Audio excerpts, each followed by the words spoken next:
interrupted my Space Corner cabinet video to do a demonstration on this a tape that I got from FastCap. The company calls it a peel and stick, which it ain't. It's not a peel and stick. What it is a flat tape measure, a good quality tape measure, high visibility. You can really see the calibrations easily on this tape measure. And what I'm going to do with it, because I don't like the calibrations on a framing square. I can never see them. The lighting's always wrong. So I'm putting this on. And what I'm going to do, it's 16 feet long. I don't need no 16 feet. The most I can use is 24 inches on this framing square, and then 16 inches on the other side. But it's going to have, on this side of the framing square, I'm going to have the metric calibrations, and on the other side of the framing square, I'm going to have inches and feet. What I should have said, and I didn't say it, is that this product is primarily used on maybe a miter box off of each side for calibrations and presetting stops. Or maybe it's used on a table saw on the fence, or cutoff saws. There are multiple uses for it. Don't set any limitations on yourself. There's a lot of things you can figure out to use it for. And this is what I like. So what I'm doing is I'm cutting on this, what they call the peel and stick tape measure. I'm cutting 2 feet off of each end. And let me show you why. I'm just going to move this out of the way. There. So here's my 2 feet. I think what I'll do is just focus right down on the table. I've got you all zoomed in nice and close, and let me show you what I'm up to. I'm going to use the metric side of this tape measure. It's nice and flat. It's going to fit down there real good.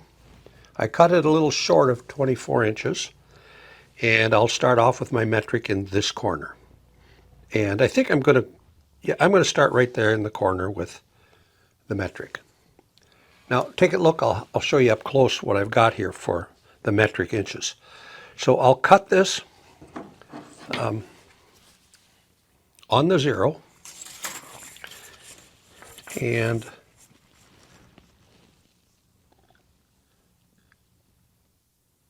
actually I'm going to start from the other side so I get it exactly right. There's the 0.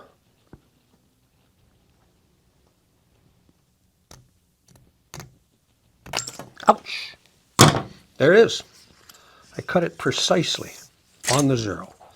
So now I can line this up with the edge of the tape, and I can run it all the way down. But before I do that, I have to put down the sticky tape that's provided with the product. And here's the sticky tape.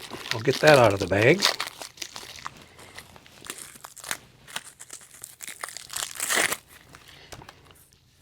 And as I said, I only need 24 inches. Where's the beginning of this? There it is, the sticky tape. And so I'll put that along here, and then put down my tape measure.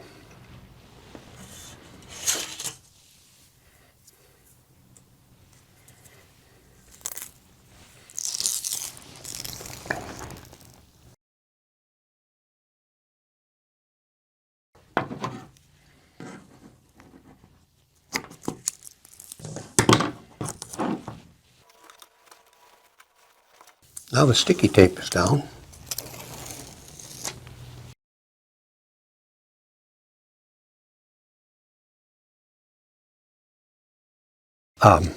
Calibrations on both sides. So now I have to line this up perfectly with the edge of the tape. And this is going to be fun, especially since I'm trying to do it on a video.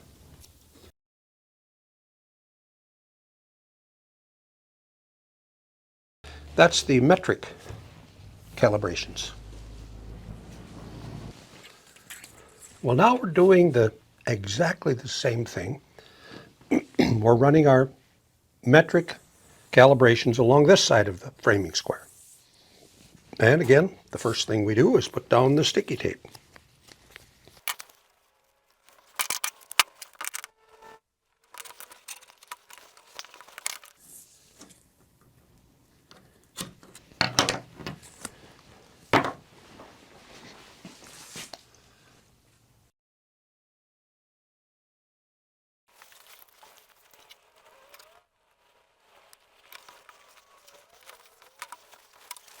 You got to be careful when you're doing this, because once you touch the tape down to that double-sided sticky tape, it's kind of hard to realign it.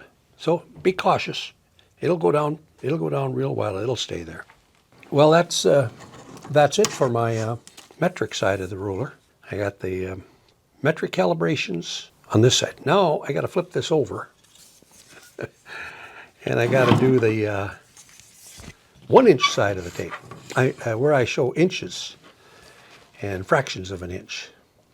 Now I'm doing the 1-inch side of the framing square. And you really got to be careful when you line up the calibrations on the framing square with the tape measure that you're putting down. You don't want that to be off. I'm kind of ashamed of myself too that I didn't miter these corners. So I went back later and I did put a miter on the corner, and it does look pretty nice with the miter. So apologize for that. But as you can see here, you put down a sticky tape first, then you come back with the tape measure and you set it down on top of the sticky tape. I do like this, and I love the square, although I'll probably be using the metric side most. Well, there we go. That was a tad bit tedious, because that sticky tape, it really is sticky. And now I have my calibrations on this side of my framing square in inches, and also on this side of the square in millimeters. And for me, I'll spend a lot of time here. I like this side. Although I like the other side too, but I do a lot in millimeters because I'm not very good at fractions. So there it is, the framing square with what they call the Carpenter's peel and stick metric standard tape measure. I think it looks pretty good. Now normally, what this is normally used for would be on your miter box, your table saw, cut-off saws. There's plenty of places to use this, and this is just another one. So keep your, there's always a place to use these. They're very handy. And thanks for watching this video. I hope it was useful. I don't know how many people are going to want to have these calibrations on their framing square, but it is good for me. In the cabinet shop or in the hobby shop, I think it's important. Now, if you're putting stairways in or building a house, this probably isn't what you want, but works good for me. So as I said, if you like the video, give her the thumbs up. Share it with your friends and subscribe. I hope you got some use out of it.